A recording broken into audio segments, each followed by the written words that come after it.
Hello dear students, स्वागत है आपका मेरे चैनल माय स्कूल टीचर में। तो स्टूडेंट्स, आज की इस वीडियो में हम Uttar Pradesh board class 9 NCERT book Hindi Kedarnath Agrawal द्वारा रचित अच्छा होता नामक अध्याय का इस वीडियो में व्याख्या करेंगे। तो चलिए डियर स्टूडेंट्स, शुरुआत करते हैं।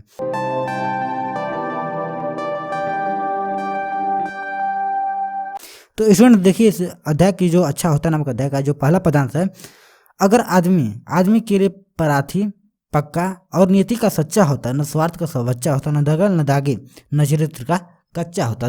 तो स्टूडेंट्स, ये इस अध्याय अच्छा होता नामक अध्याय का जो पहला पदांश है, चलिए इसी का व्याख्या हम देखते हैं पहले। तो देखिए, इसकी व्याख्या करने से पहले हम सबसे पहले इसके संदर्भ को जान लेते हैं। तो देखिए, इसका जो संदर्भ है, प्रस्तुत पदांश हमारी पाठ्य पुस्तक के काव्यखंड के अच्छा होता शीर्षक से उद्धृत है।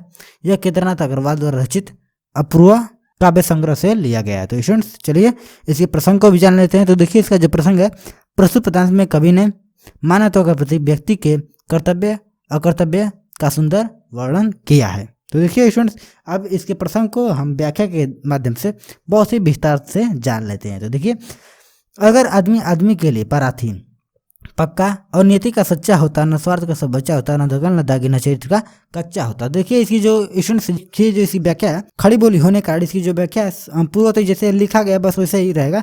तो इसकी जो व्याख्या है बहुत ही सरल है, इसलिए आपको इसमें ज़्यादा दिमाग नहीं लगाना है। तो चलिए सीधे व्याख्या पर आते हैं। अगर आदमी के लिए पराथी, प्रस्तुत पंक्ति में केदारनाथ अग्रवाल जी कहते हैं कि अगर व्यक्ति के लिए, एक व्यक्ति दूसरे व्यक्ति के लिए पराथी परोपकारी होता है। पराथी का अर्थ होता है परोपकारी होता है, असल उसका हित चाहने वाला होता है। तो फिर से इसके व्याख्या देखते हैं। प्रस्तुत पंक्ति में केदारनाथ अग्रवाल जी कहते हैं कि यदि एक व्यक्ति दूसरे व्यक्ति के लिए परोपकारी होता है, दूसरे व्यक्ति का हित चाहने वाला होता है, पक्का, और जो कुछ भी वह कहे और वचन का वह पक्का होता है, और नियति का सच्चा होता, और उसकी जो नियत है वह अपनी नियत का सच्चा होता है, अतः उसकी नियत में थोड़ी भी खोट न हो, न स्वार्थ का सब बच्चा होता। न स्वार्थ का सब बच्चा अर्थात खजाना। देखिए, सब बच्चा का अर्थ होता है खजाना, और जो व्यक्ति है वह स्वार्थ का, उसके अंदर स्वार्थ का खजाना न हो, अर्थात वह व्यक्ति है जो स्वार्थहीन हो, उसके अंदर थोड़ी भी स्वार्थ की भावना न रहे। न दगल न दागी, न दगल दागी मतलब दोष युक्त, और वह व्यक्ति जो हो वह एक दूसरे के प्रति दोष युक्त न हो, अर्थात वो दोषी न हो, न चरित्र का कच्चा होता, और उस व्यक्ति का जो चरित्र है उसमें थोड़ी भी बुराई न हो। तो एक व्यक्ति दूसरे व्यक्ति के लिए कितना अच्छा हो। तो चलिए स्टूडेंट्स, इसकी व्याख्या एक बार और देख लेते हैं। अगर आदमी के लिए पराथी, प्रस्तुत पंक्ति में केदारनाथ अग्रवाल जी कहते हैं कि अगर एक व्यक्ति दूसरे व्यक्ति के लिए परोपकारी होता, एक व्यक्ति दूसरे व्यक्ति का हित चाहने वाला होता, पक्का, और अपने वचनों का पक्का होता, और नियति का सच्चा होता, और उसकी जो नियत है वो अपनी नियत का सच्चा होता, न स्वार्थ का सब अच्छा होता, और उसके अंदर स्वार्थ खजाना न भरा हुआ होता। अर्थात तो केदारनाथ अग्रवाल जी का कहने का तात्पर्य है कि उसके अंदर थोड़ी भी स्वार्थ की भावना न रहती, न दगल न दागे, और व्यक्ति एक दूसरे के प्रति थोड़ी भी दोषयुक्त न रहता, न चरित्र का कच्चा होता, और उसके अंदर जो चरित्र, उसका जो चरित्र है वो अपने चरित्र का कच्चा न होता। तो एक व्यक्ति दूसरे व्यक्ति के लिए कितना अच्छा होता, अच्छा ही अच्छा होता।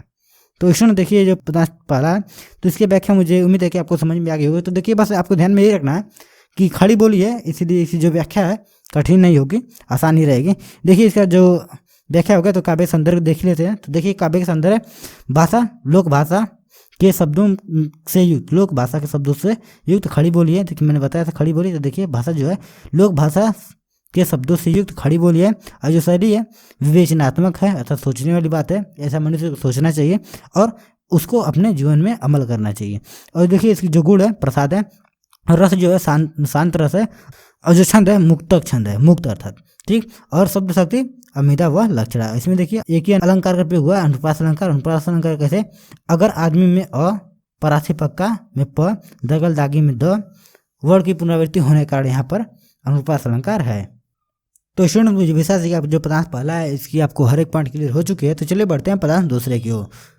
देखिए, जो पदांश दूसरा है, अच्छा होता अगर आदमी के लिए दिलदार, दिलेर और हृदय का थाती होता, न ईमान का घाती होता, ठगत ठाकुर न मौत का बराती होता। तो देखिए स्टूडेंट्स, इसमें देखिए इसके सबसे पहले इसमें देखिए 2 ही 4 ऐसे कठिन वर्ड हैं, उसका हम देख लेते हैं व्याख्या, उसके बाद हम इसके संदर्भ प्रसंग और व्याख्या को जानेंगे। तो देखिए, दिलदार का होता है उदार, दिलेर का बहादुर और या साहसी, और थाती अर्थात धरोहर होता है, ईमान अर्थात नियत, और घाती अर्थात घात करने वाला, ठगत मतलब ठग, ठाकुर मतलब क्षत्रिय व नायक। मतलब देखिए, यहाँ पर ठाकुर का तो भले ही दूसरा है, लेकिन यहाँ पर देखिए क्षत्रिय व नायक की उपाधि ठाकुर इसको कहा जाता है। ठीक, तो स्टूडेंट्स चलिए इसके सबसे पहले संदर्भ तो पूरा ही रहेगा, प्रसंग को जान लेते हैं। तो देखिए जो प्रसंग है, प्रस्तुत पदार्थ में कवि ने मनुष्य में क्या क्या मानवीय गुण होने चाहिए इसका वर्णन इस पंक्ति में किया। तो स्टूडेंट चलिए इसकी व्याख्या से इसको अच्छी तरीके से जान लेते हैं। तो देखिए इसकी जो व्याख्या है, अच्छा होता अगर आदमी के लिए दिलदार अर्थात उदार। प्रस्तुत पंक्ति में केदारनाथ अग्रवाल जी कहते हैं कि कितना अच्छा होता अगर एक व्यक्ति दूसरे व्यक्ति के लिए उदार होता, अर्थात एक व्यक्ति दूसरे व्यक्ति के प्रति उदार होता था, अपने सब कुछ न्यौछावर करने के लिए तैयार होता, दिलेर, और एक व्यक्ति दूसरे व्यक्ति के प्रति साहसी होता, दिलेर था साहसी होता, अर्थात उसके कष्टों में वह अपने साहस को दिखाकर उसको कष्टों से उससे निकाल देता, और हृदय का थाती होता धरोहर। तो हमने इसको पढ़ लिया। तो आगे केदारनाथ अग्रवाल जी कहते हैं कि और एक व्यक्ति दूसरे व्यक्ति के लिए हृदय का थाती होता है, अर्थात हृदय का थाती अर्थात हृदय का धरोहर होता, तो कितना अच्छा होता, न ईमान का घाती होता, और वो ईमान का घाती न होता था, किसी का बेइज्जती करने वाला न होता, किसी के ईमान के साथ खेलने वाला न होता, न ठगैत। और देखिए अपन न पहले आ गया, इसलिए न का जो अर्थ है भिन्न शब्दों में लगेगा जब तक यह लाइन जो है खत्म नहीं हो जाती। देखिए न ठगैत, और जो वह व्यक्ति होता है वह ठगैत न होता था, ठग नहीं होता, न ठाकुर, और न ही वह ठाकुर होता था, अर्थात। और यहाँ पर देखिए ठाकुर का जो अर्थ है, ठाकुर का अर्थ यहाँ पर जात से है, तो यहाँ पर देखिए जात के बारे में ही कहा गया है, ना कि यहाँ पर किसी उपाधि के बारे में बात की जा रही है। तो देखिए ठाकुर को अर्थ को आप अच्छी तरह से जान लीजिए कि न ठाकुर, और जो व्यक्ति होता एक व्यक्ति दूसरे व्यक्ति के प्रति जातिगत व्यवहार को नहीं करता, जातिगत प्रेम नहीं करता। तो देखिए यहाँ पर ठाकुर का अर्थ इसी से है, और सिर्फ इसी से है। तो देखिए न ठाकुर, और एक व्यक्ति दूसरे के प्रति जातिगत व्यवहार न करता, न मौत का बराती होता, और जो व्यक्ति है न मौत का बराती होता, मौत का बराती अर्थात मौत का बराती का अर्थ होता है यहाँ पर आतंकवादी। ठीक, तो देखिए न मौत का बराती होता, न एक व्यक्ति अपने दूसरे व्यक्ति के प्रति परोपकार होता, न कि वह आतंकवादी होता। तो ये जो संसार है, इस संसार में रहने वाले लोग हैं, सब लोग कितने सुख और शांति से रहते हैं, और ये सारा संसार सुख और शांति से भरा रहता, तो कितना अच्छा होता है। तो स्टूडेंट से इसकी व्याख्या हो गई। तो चलिए इसकी काव्य सौंदर्य को देख लेते हैं। तो देखिए स्टूडेंट से जो इसकी काव्य सौंदर्य है, भाषा लोक भाषा के शब्दों से युक्त खड़ी बोली है, और जो शैली है विवेचनात्मक है, और जो गुण है प्रसाद है, और जो रस है शांत रस है, और जो छंद है मुक्तक छंद है, और जो शब्द शक्ति अमिता व लक्षणा है। और इसमें देखिए अलंकार का प्रयोग हुआ है, एक ही अलंकार है अनुप्रास अलंकार। अनुप्रास अलंकार कैसे, देखिए आदमी में अ, दिलदार में द, ठगैत ठाकुर में ठ वर्ड की क्रमशः पुनरावृत्ति होने के कारण यहाँ पर अनुप्रास अलंकार है। तो स्टूडेंट्स मुझे विश्वास है कि आपको दोनों पदांशों की हर एक पॉइंट क्लियर हो चुकी है। तो स्टूडेंट्स वीडियो को चलिए यहीं पर बंद करते हैं। तो स्टूडेंट्स यदि आपको वीडियो पसंद है तो प्लीज़ वीडियो को लाइक करें, और यदि आपके मन में कोई भी सुझाव हो, कोई भी सलाह हो, तो नीचे कमेंट बॉक्स में कमेंट जरूर करें, मैं आपके कमेंट्स का रिप्लाई जरूर करूँगा, और हमें हमारी गुरुदक्षिणा स्टूडेंट जरूर दें। तो बस स्टूडेंट्स आपको हमारी गुरुदक्षिणा बस यही देनी है कि आपको इस वीडियो के नीचे रेड कलर की सब्सक्राइब बटन दिख रही होगी, बस उस पर क्लिक करके उसको ब्लैक कर दीजिए, और आने वाली नोटिफिकेशन बेल को आप ऑल पर सेलेक्ट कर दीजिए, जैसे ही अपने चैनल पर कोई भी नई वीडियो अपलोड करते हैं तो उसकी नोटिफिकेशन आपको सबसे पहले मिले। तो स्टूडेंट्स हमें हमारी गुरुदक्षिणा देना न भूलें। तो स्टूडेंट्स मिलते हैं इस अध्याय की अगली वीडियो सितार संगीत की रात में। तो स्टूडेंट्स थैंक यू।